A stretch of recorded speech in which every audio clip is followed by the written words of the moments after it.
Hi! So, yan. Meron akong na-discover na isang product and feeling ko maraming matutuwa dito.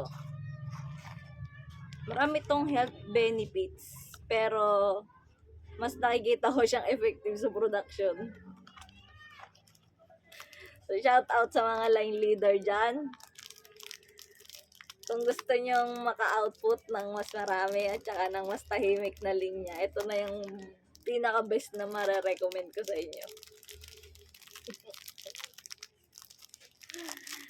Wait lang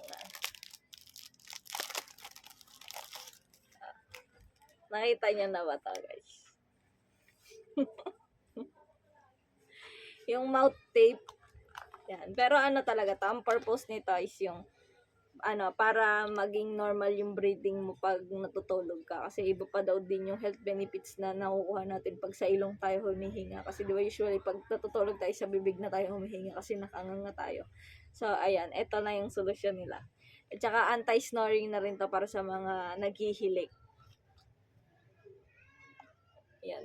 Sa isang packaging nito, meron na siyang 30 pieces. So, halos isang buwan mo na talaga siyang magagamit.